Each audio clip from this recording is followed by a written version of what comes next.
Ah, Chris, merci donc de préciser pour le son. Effectivement, j'avais muté le micro, donc je vais recommencer ce que je disais. Donc, je voulais parler du CAC 40, puisqu'on n'en parle pas beaucoup, et que je me suis dit que bon, finalement il fallait en parler, puisque c'est quand même l'indice de référence. Et donc, c'est vrai que ça aide toujours à la prise de décision globale, j'ai envie de dire. Donc, c'est pas mal. Ouais, merci Chris. J'avais le micro qui est le bouton qui était sur mute, donc merci d'avoir signalé. Donc je disais, on voit quand on dézoome que le plus haut du CAC 40 s'est effectué en mi-2000. Donc mi-2000, on a été quasiment touché les 7000 points. Avec la crise de 2001, on est tombé, le CAC a été divisé quasiment par 3, donc c'est vraiment énorme. Et c'est vrai que on voit la chute, c'est quand même impressionnant, c'est encore pire qu'en 2008. Donc on voit en 2008, on est remonté, mi-2007, on était sur les 6000 points. Et on n'a pas réussi à vraiment aller plus haut. On est monté à peine 6100 et quelques.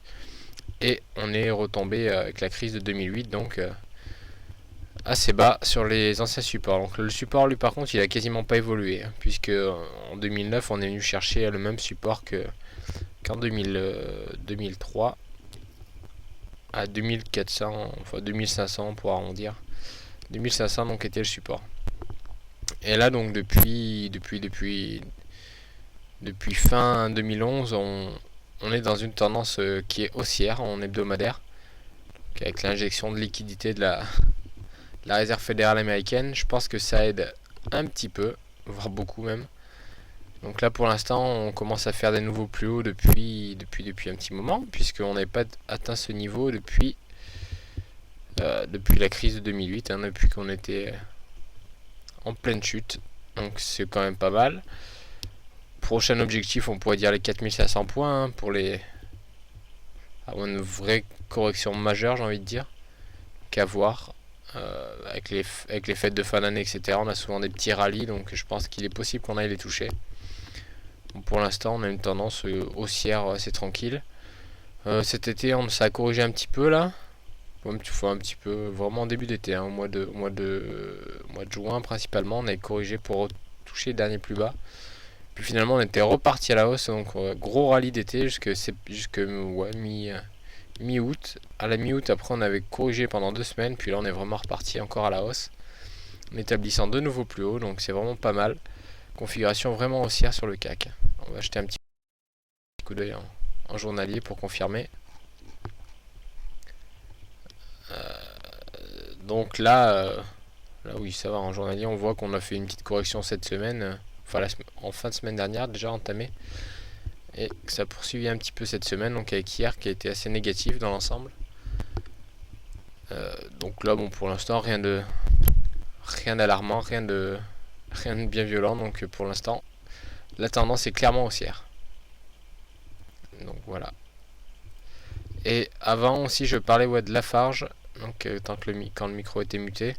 Je disais que j'ai fait rajouter Lafarge dans la liste des actions neutres, mais finalement je ne l'ai pas fait puisqu'on n'était pas assez haut à mon goût dans le range hebdomadaire. Il faudrait que Lafarge aille toucher les 55 pour moi, pour que ce soit intéressant à nouveau, pour qu'on puisse regarder si on peut shorter ou au contraire acheter si ça casse à la hausse. Donc voilà, pour l'instant ça reste à l'écart. Donc on va jeter un petit coup d'œil sur la watchlist de cette semaine. Donc AXA, on avait parlé la semaine dernière, donc déjà ça a déjà explosé, etc. En revanche, ouais, on était ici, il me semble, la semaine dernière. Le mardi, on était le 17. Donc effectivement, on était sur ce petit doji là, lors de la précédente émission. Donc on a vu que le lendemain, c'est monté. Le surlendemain, donc le jeudi, c'est gapé même un petit peu à la hausse avant de retracer complètement et très très violemment, puisque on englobe quand même 3 bougies d'affilée, donc c'est vraiment pas mal. Ça fait vraiment une grosse correction. Donc bon, bah pour l'instant, rien de bien particulier. J'ai envie de dire, on patiente. On peut éventuellement, je sais pas si rentrer en H4 c'est une bonne idée, parce que finalement on a échoué à repasser au-dessus du dernier plus haut hebdomadaire, qu'on peut le voir quand on regarde ici, on a bloqué sur cette flèche ici. Donc pour l'instant, à voir, on surveille. Peut-être que là, ça peut sortir de la liste, à mine de rien, si on repasse sous les plus bas que l'on a fait en août. Si on repasse sous les plus bas qu'on a fait en août, eh bien l'action AXA sortirait de notre liste. Mais bon, pour l'instant, on n'est pas là. Hein. C'est juste une petite correction en journalier et en hebdomadaire. Il y a eu juste une seule bougie baissière, donc rien n'est fait. Alors, Accor. Accor, c'est pareil. La semaine dernière a fini bien baissière. Cette semaine est hésitante pour l'instant. Mais on voit que si on regarde en journalier, là, ça fait depuis le 16 septembre qu'on n'a pas fait une séance haussière quasiment. Bon, il y a juste aujourd'hui qu'on a fait une très légère hausse. Mais vraiment là ça faisait 6 bougies d'affilée qui avaient eu que des baisses. Donc le bon point c'est que ça voulait pas descendre plus bas qu'à certains niveaux. On voit que là on a fait quasiment 4 clôtures d'affilée sur le même niveau, donc qui 30-80 à peu près. Donc là après on peut éventuellement jeter un coup d'œil en H4. Et là on se rend compte qu'on a un canal qui est baissier. Un canal baissier donc qui est comme ça. Et donc ce canal peut être intéressant à traiter. Donc au-dessus des 31. Ouais, un petit peu plus quand même. Vers 31,20. Si on clôture au-dessus de 31,20, ça serait vraiment... commencerait à être intéressant. Pour l'instant c'est pas mal. Faudrait pas qu'on aille chercher vraiment plus bas. Sinon ça invaliderait notre scénario. Donc voilà, à surveiller pour cette fin de semaine jusqu'à la prochaine émission.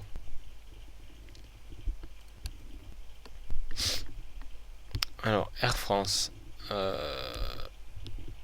Ok, pourquoi Air France est dans cette liste? Je pensais l'avoir enlevé. Alors je vérifie, excusez-moi sur Twitter, mais il me semble que je l'avais enlevé de la liste pourtant. J'ai dû faire une petite erreur. Il a gardé sur ma... Ah mais mince, je suis dans la liste complète du CAC 40. Excusez-moi. Voilà, Air Liquide. Là c'est mieux. Voilà, Air Liquide. Donc Air Liquide, pareil que AXA. Échec à faire un nouveau plus haut la semaine dernière, donc malgré une semaine très haussière. Et cette semaine, pour l'instant, on est plutôt baissier. C'est vraiment une semaine de correction, j'ai l'impression. Hein, puisque là, ça fait déjà la séance d'aujourd'hui, la séance d'hier qui sont baissières.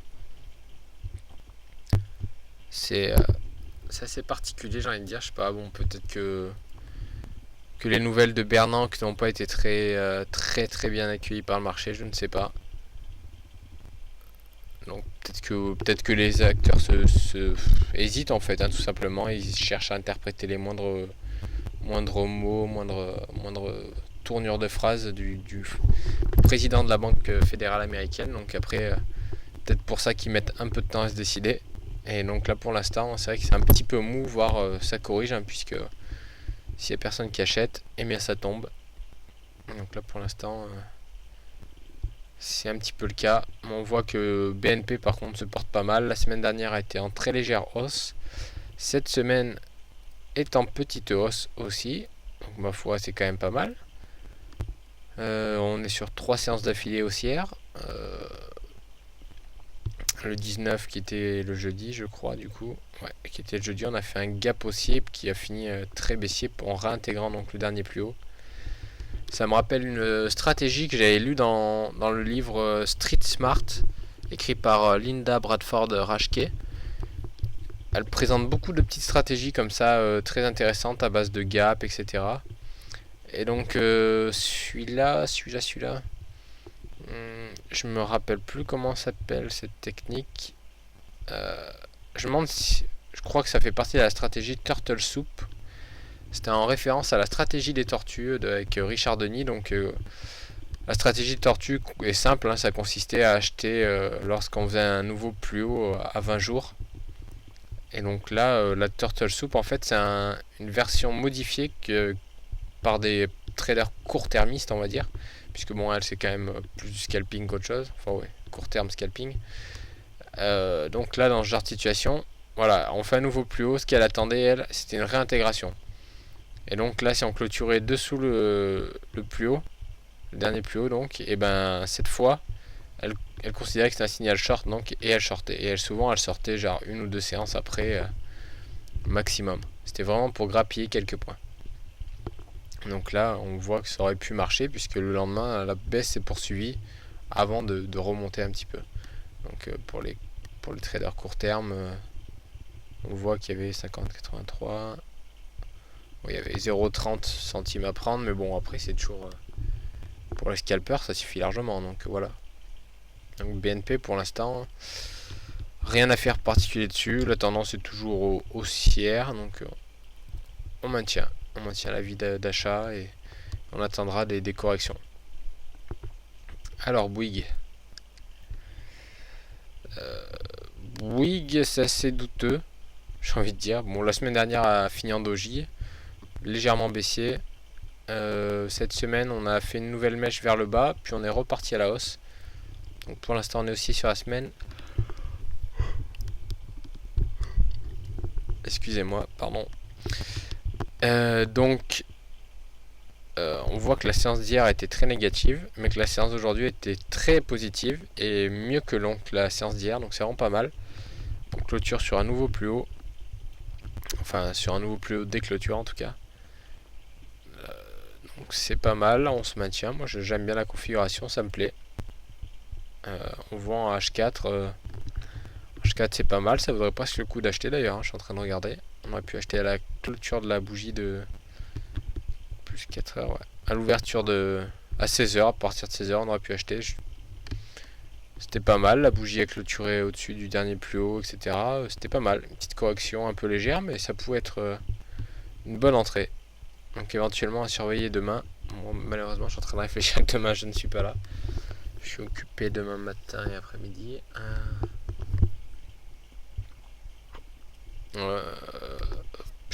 Donc ouais, peut-être j'essaierai de voir pour l'ouverture si j'ai le temps. Ça pourrait être intéressant. Voilà. Donc on va passer à Capgemini. Capgemini, visiblement la semaine dernière c'est très très bien fini. On a avec une très forte hausse. Et cette semaine pour l'instant on a retracé on va dire un tiers de la bougie de la semaine dernière. Donc petite correction. Rien de bien méchant, hein. On le voit en journalier là déjà, hier on a fait une grosse bougie baissière et aujourd'hui on fait un doji donc neutre. Ce qui au final est pas mal puisque ça arrête déjà la baisse. Donc ça prouve quand même qu'il y a des acheteurs. Bon, même s'il y a eu une mèche haussière, enfin une mèche haute pardon, c'est que ça a baissé. Bon après ça veut rien dire, faut voir demain. Presque envie de dire que si demain on passe au-dessus du plus haut d'aujourd'hui, ça peut être un signal acheteur assez intéressant. Donc après ça c'est mon interprétation du cours sur le fait que voilà aujourd'hui on a touché à un niveau clé, au niveau de la résistance. Donc ça voudrait dire que si on passait au-dessus, ça pourrait être un signal d'achat. Voilà mon interprétation du cours. Donc Carrefour. Alors Carrefour, c'est vrai que là ça fait 2 doji d'affilée la semaine. Bon après cette semaine n'est pas encore finie, donc forcément on peut pas en tirer trop de conclusions. Mais c'est à noter.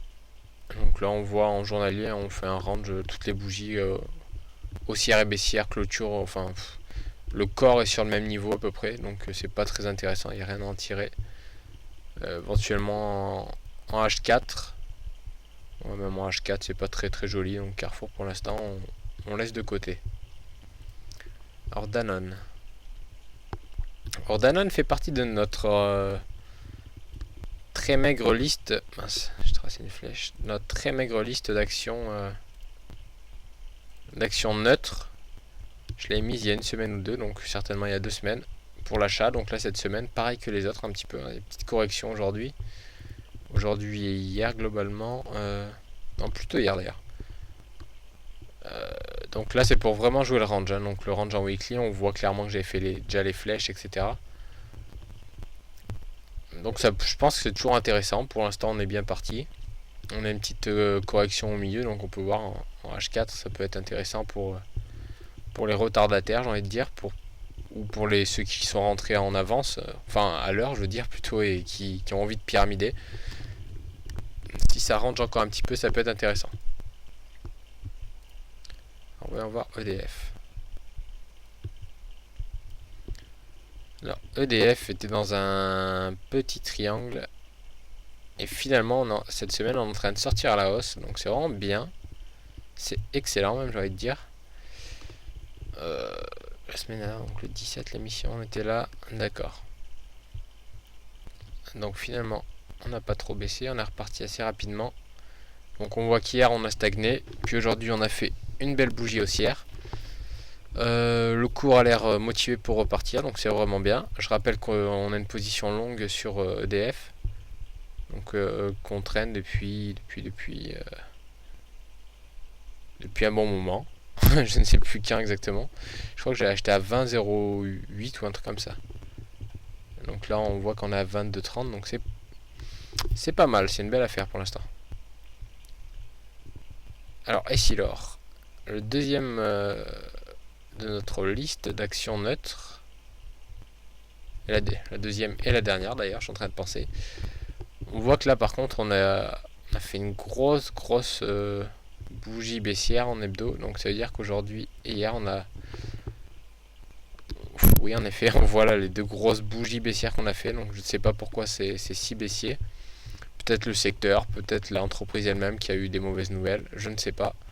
Je ne regarde pas vraiment le fondamental, donc j'avoue que je me base uniquement sur les graphiques.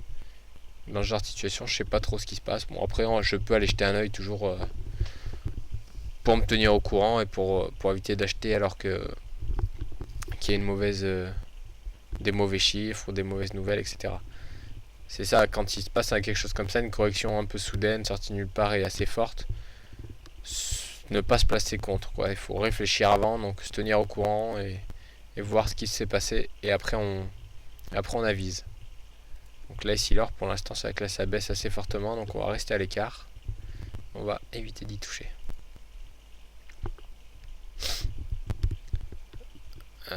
Alors voilà, GDF c'est vraiment bon. On voit qu'on paye cher le gaz, vu comme ça monte, il n'y a pas de souci.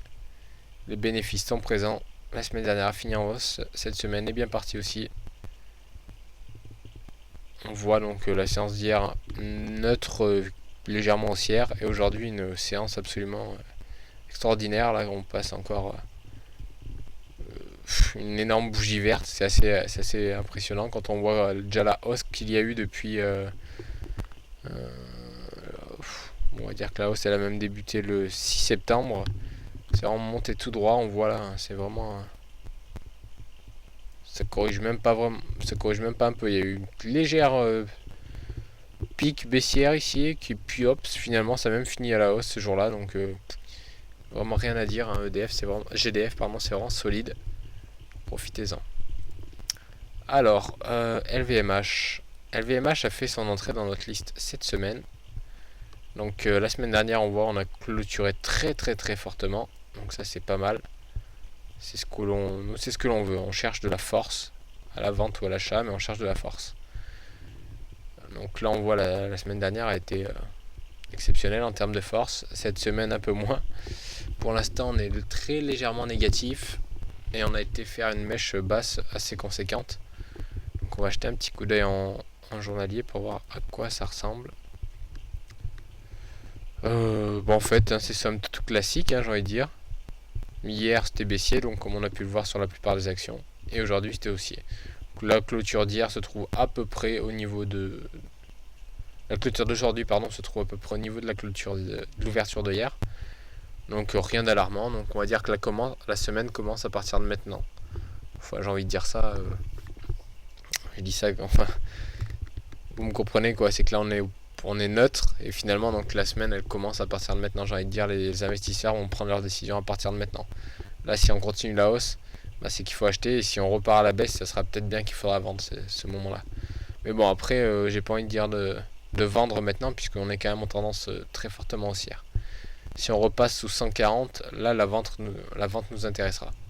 Mais tant qu'on n'est pas passé sous les 140, on va rester de côté, ou on achètera si ça repart à la hausse. Enfin, pour l'instant, la configuration n'est pas très plaisante, donc on attend. Ah, Cridi qui nous rejoint. Hello Cridi, bienvenue sur Vidéo Bourse, bienvenue sur le chat. N'hésite pas si tu as des questions, des suggestions. Alors le grand. Une action assez exceptionnelle qui monte vraiment fort depuis un certain temps. Donc j'en avais parlé la semaine dernière déjà. La semaine dernière justement a fini neutre. On a fait un doji. Cette semaine on est parti sur un doji aussi pour l'instant. Donc après rien n'est fini, hein, c'est que le début de la semaine. Donc on voit ici on a fait un range quand même qui est pas très très joli.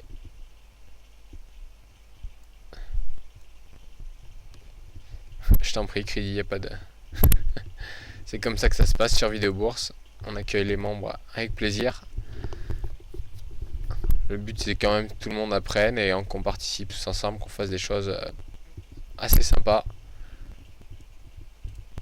Pour qu'au final qu'on s'améliore tous et qu'on puisse partager nos connaissances. C'est un petit peu utopique dit comme ça, mais bon, moi je pense que ça peut fonctionner si la communauté elle est sympa. Tout le monde est sympa entre eux, il n'y a pas de problème. Donc voilà, je disais le grand, hein, petit range en journalier, on fait que des bougies au même niveau, en H4 donc ça ressemble un petit peu plus à un range. Mais bon, pour l'instant, c'est pas très très joli non plus, donc on va rester à l'écart. Alors Michelin, situation intéressante, enfin intéressante façon de parler. On voit que la semaine dernière a été pas mal. Là, on a fini quand même un peu plus haut que la moitié du corps de la bougie, donc on a quand même une mèche haussière assez longue quand même. Et on voit que cette semaine est très légèrement négative. Donc là, quand on regarde en journalier, on se rend compte qu'en fait, c'est qu'il y a eu un énorme gap jeudi. Donc sur plusieurs actions, j'ai remarqué qu'il y a eu ce gap, je ne sais pas pourquoi. Ah bah justement, je suis bête parce que mercredi, c'était Bernanke qui parlait, donc voilà justement le gap d'où c'est qui vient. Donc mercredi soir, Bernanke parlait, donc le lendemain, forcément, ça gap. Heureusement pour les acheteurs, ça a gapé à la hausse, donc c'est pas mal. D'ailleurs, ça prouve ça prouve, façon de parler. Quand on est dans le bon sens, j'ai envie de dire, quand on suit bien la tendance, les news sont avec nous. Donc là, on voit que ça faisait un énorme gap. Donc là, par exemple, si on a une position, on aurait touché notre take profit facilement, j'ai envie de dire. Très très facilement. Donc voilà, pensez à ça. L'analyse de tendance, hein, je sais pas si c'est une coïncidence ou quoi que ce soit, mais c'est vrai qu'assez régulièrement, je note que quand je suis dans le sens de la tendance, et les news vont avec moi. Après, peut-être que j'ai un biais du coup, vu que j'ai une position et que je le remarque que quand j'ai une position, mais d'autres gens m'ont fait la remarque et donc je me suis dit peut-être que ça vient pas de moi finalement. Donc voilà, donc Michelin, on voit que depuis quelques jours là ça baisse, sauf aujourd'hui. On fait un doji très légèrement positif. En H4, il n'y a rien à en tirer pour l'instant. Donc attendre un petit peu, peut-être ça va se stabiliser et on va faire un petit range intéressant à traiter. Peugeot. Alors là, Peugeot, ça a explosé là pendant le mois de juillet et août. Légèrement début septembre. Et là, c'est vrai que ça fait 2 semaines. Enfin, depuis la semaine dernière, ça s'est calmé. La semaine dernière a été assez calme. On voit que la bougie n'a pas été très grosse. Elle finit légèrement en négative. On a quand même baissé pas mal avant de remonter. Donc ça peut être un signe quand même c'est une petite correction de rien du tout. Et c'est vrai que quand on regarde en journalier, il n'y a rien d'inquiétant, j'ai envie de dire, puisqu'on est toujours au-dessus des 12. Donc on est quand même au-dessus donc des plus hauts de août. Il n'y a pas rien d'inquiétant. On a eu plusieurs bougies baissières, mais finalement c'est pas grand chose. C'est toujours sur le même niveau. Donc finalement voilà, ça on touche pas trop. Bon, c'est pas très propre. En H4, ça fait un petit range, même peut-être un triangle un peu, puisque ça a compression de la volatilité. Après, la tendance est toujours haussière, hein, donc on privilégie quand même les achats. Bon, la configuration, après, me plaît pas particulièrement pour le reste, en termes de niveau du H4. Donc il j'ai pas m'y aventuré. Alors qu'on a comme BNP, il me semble que c'était BNP ou Capgemini, je sais plus. C'était plus intéressant à traiter puisqu'il y en a vu comme un signal. Alors, Publicis. Publicis, j'ai hésité à le sortir de la liste. Mais je me suis dit qu'en fait j'étais influencé par la journée d'hier. Donc j'ai préféré ne rien faire. Puisqu'il juste la semaine dernière a été très légèrement négative. Donc on a fait un petit échec pour faire un nouveau plus haut. Mais c'est pas fini. Peut-être que cette semaine ça fera une belle bougie haussière en hebdomadaire. Donc qui sait, pour l'instant c'est pas invalidé la tendance. Donc je maintiens mon avis haussier. Donc là on voit en journalier. Hier c'était très baissier. Aujourd'hui c'était un tout petit peu haussier. Bien que on ait fait quand même une hausse assez conséquente. Ça a corrigé assez sévèrement. Donc, je vais regarder si c'était plutôt sur la fin de la séance ou pas. Non en fait non. C'est l'ouverture, il a dû y avoir un rallye. Puis après ça s'est calmé et c'est redescendu donc tout au long de la séance. Donc à voir pour plus tard. Pour l'instant on touche pas. Et alors Safran pardon. Safran c'est un peu pareil. Échec à faire un nouveau plus haut. Ah non, j'ai rien dit, pardon, c'était une petite... c'est un petit graphique, je me suis trompé. On fait bien nouveau plus haut avec la clôture la semaine dernière, donc c'est pas mal. Cette semaine en revanche est un petit peu négative, mais bon, c'est un peu le lot de toutes les actions, j'ai envie de dire. La journée d'hier était vraiment très négative, puisqu'on a retracé 1, 2, 3, 4, 5 séances. Donc 5 séances, c'est quand même pas mal de... Ça fait un gros retracement. Aujourd'hui, ça repart à la hausse, donc c'est pas mal. C'est pas mal, il va falloir regarder en H4, mais je pense pas que ce soit terrible en H4. Non, en effet. C'est absolument horrible même, j'ai envie de dire. Donc là, on attendra plutôt que ça reparte à la hausse et qu'on corrige un peu plus tard.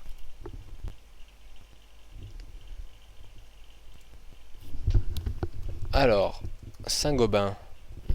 Saint-Gobain. Donc, belle semaine haussière la semaine dernière.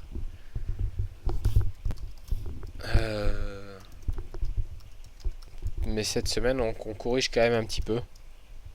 J'ai tendance à penser que même aujourd'hui c'était baissier vu la tête de la bougie. Donc Saint-Gobain. Ouais, tendance haussière pour l'instant. Je suis en train de... Ouais, plutôt tendance haussière toujours quand même. Mais j'ai l'impression que ça faiblit un petit peu puisqu'on retrace déjà assez sévèrement alors qu'on vient juste de dépasser le dernier plus haut en hebdomadaire. Donc là, ouais, hier, grosse séance baissière. Ah, aujourd'hui, on fait un petit doji haussier. Bon, bah, finalement, rien n'est perdu. Peut-être qu'en H4... Ouais, en H4, on voit qu'on vient chercher les derniers plus hauts H4. Donc, dernier plus haut. Qui servent de support, donc c'est pas mal. Ça peut repartir. Donc, pour ceux qui sont un peu plus court-termistes, qui traitent en 1 heure ou 30 minutes, c'est vrai que ça peut être une belle zone d'achat. On a 3 bougies d'affilée là qui sont au même niveau, même enfin 4 quasiment, donc pour les plus court-termistes d'entre nous, ça peut être pas mal. Alors Sanofi. Sanofi a failli ne pas figurer dans la liste cette semaine, puisque la semaine dernière ça remonté assez conséquemment, mais j'ai jugé tant qu'on était sous le corps des dernières bougies qui servent à marquer le dernier plus bas, je considérais que la tendance était toujours baissière. Donc là pour l'instant on n'est pas passé au-dessus des 76-60. Donc pour l'instant tendance baissière. Si on repasse au-dessus, la Sanofi sortira certainement de la liste. Donc pour l'instant on est toujours baissier. Donc là le début de semaine baissier porte ses fruits ici. Bon en revanche il n'y a pas grand chose à faire. On a 4 bougies d'affilée là qui sont sur les mêmes niveaux. Rien de très passionnant. Même en H4 ça ressemble pas à grand chose. On fait une espèce de semi-épaule, tête-épaule, mais alors ça ressemble vraiment pas à grand chose. Donc là, Sanofi, il y a des chances que la semaine prochaine ne figure plus dans la liste. Alors Schneider, c'est un nouvel arrivant aussi cette semaine. Alors malgré la semaine dernière qui finit avec une grosse mèche haute, me suis dit, bon, je vais quand même l'intégrer dans notre liste, puisque ça fait quand même 4 semaines d'affilée, enfin 3 semaines d'affilée que ça montait. Je me suis dit, c'est normal qu'il y ait une petite correction. Et donc là, on voit que cette semaine, ça repart vachement fort, donc c'était un bon choix. Même la séance d'hier a réussi à être positive, hein, de justesse, mais ça prouve qu'il y a de la force, qu'il y a des acheteurs. Et aujourd'hui, on a eu le droit à une belle séance haussière. Donc Schneider, nouvel arrivant. Et pour l'instant, c'est très très bien parti. Alors, Suez Environnement. Alors Suez, ça a corrigé la semaine dernière. On voit là, on a eu une petite bougie rouge, enfin une petite. Retracé quasiment la moitié de la semaine précédente. Là, cette semaine, on a fait un petit gap baissier et on repart à la hausse. Donc ma foi, tout est positif pour l'instant. Donc on le voit là, même hier c'était positif, aujourd'hui c'est encore positif. Donc c'est vraiment assez solide, il y a des acheteurs. En H4 c'est même presque bien. Si on corrigeait un petit peu, enfin si on retraçait très légèrement, qu'on faisait quelque chose comme ça, hop, ça pourrait être vraiment intéressant. Donc voilà. Donc Suez, c'est pareil, ça fait un petit moment que ça monte bien. On le voit là en hebdomadaire, donc une action assez solide. Donc, à surveiller.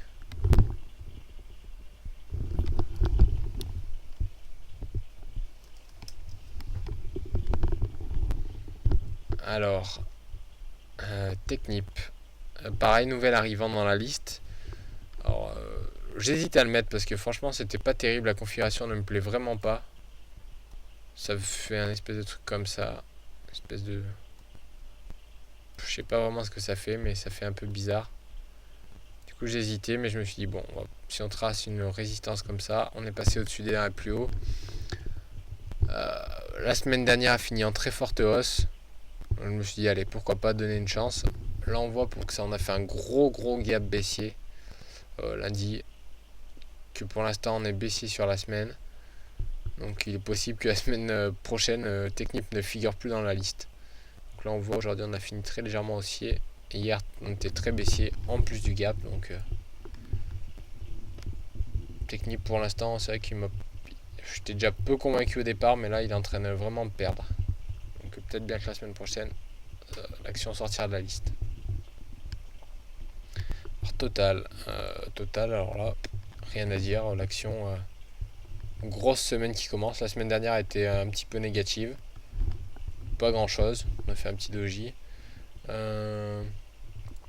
Cette semaine, ça part comme une balle, donc c'est vraiment pas mal. Même la journée d'hier était très haussière. Aujourd'hui, encore pire. Donc, je vais dire, rien à toucher. Total, c'est parfait. Ça reste clairement dans notre liste haussière. Ensuite, excusez-moi, j'ai coupé le son de Skype. Voilà.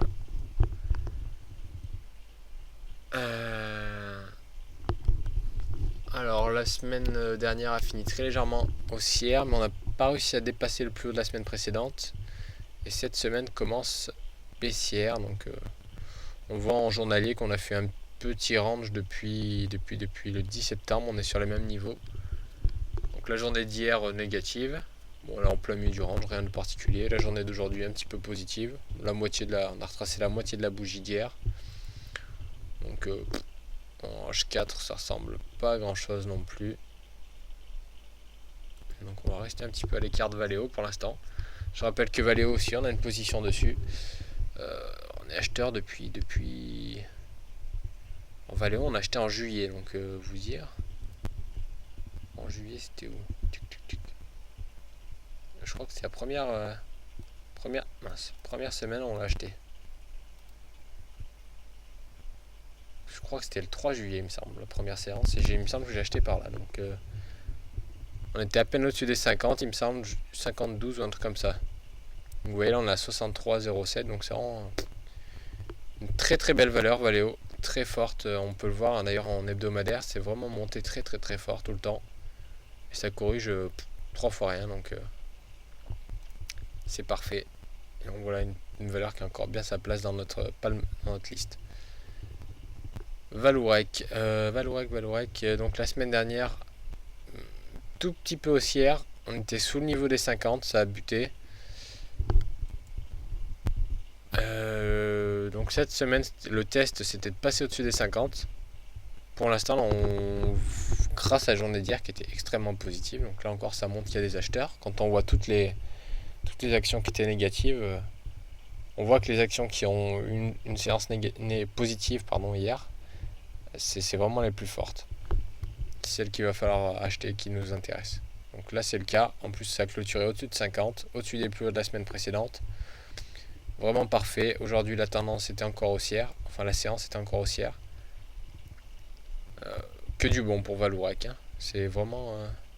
je pense que c'est une action qui va nous intéresser pour les prochaines semaines. Alors Veolia. Veolia la semaine dernière a été fini en baisse après avoir fait une grosse mèche haute. Cette semaine on est très légèrement positif pour l'instant. Mais bon, comme on voit en hebdomadaire, c'est monté tellement tout droit que c'était normal que la semaine dernière finisse en baisse. Il fallait bien qu'un jour ou l'autre ça arrive. Donc là, on voit, on a eu 3 séances d'affilée qui étaient rouges, dont celle d'hier. Mais celle d'aujourd'hui est plus positive que celle d'hier, donc ça repart. C'est vraiment pas mal.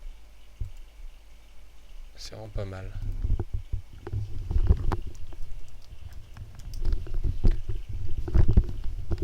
Alors pourquoi il veut pas venir Vinci? Ah voilà.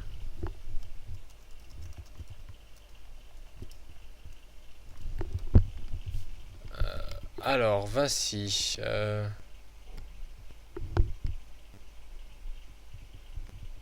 Vinci ça monte pas mal. Donc on est passé au-dessus des 42 la semaine dernière, donc elle finit en très forte hausse. On a quasiment fini au sommet, donc c'est vraiment parfait quand on clôture vers le haut. C'est ce qui va nous intéresser. Ça prouve qu'il y a de la force et beaucoup d'acheteurs. Beaucoup d'acheteurs. Donc là pour l'instant on voit quand même depuis 2013 la tendance est assez haussière, assez forte. Cette semaine est plutôt un petit peu baissière pour l'instant, hein. On voit que il y a eu la séance d'hier qui a été baissière, la séance d'aujourd'hui qui a quasiment tout retracé, quasiment des bougies identiques, hein, donc quelque chose près. On est neutre, j'ai envie de dire. Donc la semaine, encore une fois, elle commencera demain. Donc soyez attentifs. Et on va finir avec Vivendi. Vivendi qui a fait une semaine négative la semaine dernière, donc avec un espèce de doji, donc une mèche haute et une mèche basse, et le corps qui fait à peu près un tiers de la bougie, donc c'est vraiment très indécis. Mais bon, ça fait un petit peu plus baissier qu'haussier donc, dans ce cas présent. Et ça se confirme cette semaine avec donc la séance d'hier baissière, celle d'aujourd'hui baissière aussi. Après on arrive sur le niveau de 17,00, donc qui est assez psychologique. Donc à voir. Après on peut voir aussi qu'en hebdomadaire quand même on a un gros range, donc on l'a dépassé, donc peut-être qu'on va revenir consolider dessus, donc sur les 16,50 à peu près. Ça serait pas impossible qu'en journalier, en hebdomadaire par contre, on revienne dessus et qu'après on ait un signal journalier pour entrer. Voilà, donc ça sera tout pour cette semaine. J'ai pas eu vraiment le temps de préparer quoi que ce soit, donc si vous avez des idées de sujets, n'hésitez pas. À ce moment, c'est vrai que c'est assez, la rentrée est assez chargée pour moi, donc je vous avoue que c'est un peu difficile pour moi de vous préparer comme j'avais fait au mois de, je sais plus, c'était au mois d'août je crois, ou la première séance de septembre. Donc j'avais fait un petit PowerPoint pour expliquer quelques trucs. Donc si vous avez des idées, n'hésitez pas à aller sur le forum. Je vais vous mettre le lien de la file. Faites des suggestions. Si vous avez des questions sur la stratégie, des questions sur les actions, des questions sur tout ce qui a rapport à l'émission, hein, j'ai envie de dire. Hein. Dès qu'on parle de l'émission, hein, n'hésitez pas à faire des suggestions. L'intérêt, c'est que ça soit utile pour tout le monde. Donc voilà le lien du forum pour suivre l'actualité, donc les prises de position directes que j'ai pas eu trop le temps de faire d'ailleurs dernièrement. Donc je poste plus l'actualité sur le Twitter que sur le forum, mais je lis le forum, donc si vous avez des questions, postez dessus. C'est plus pratique que sur Twitter, puisque sur Twitter on est évidemment limité à 140 caractères, donc c'est pas très pratique si on a une question un peu longue. Donc voilà, favorisez le forum si vous avez des suggestions, des questions. Et Twitter, c'est plus pour suivre. Donc les prises de position, l'actualité, les listes sont postées, les listes d'actions sont postées sur Twitter. Donc voilà. Je vous souhaite une bonne soirée. Je vous dis à mardi prochain. Et d'ici là, bon trade à tous.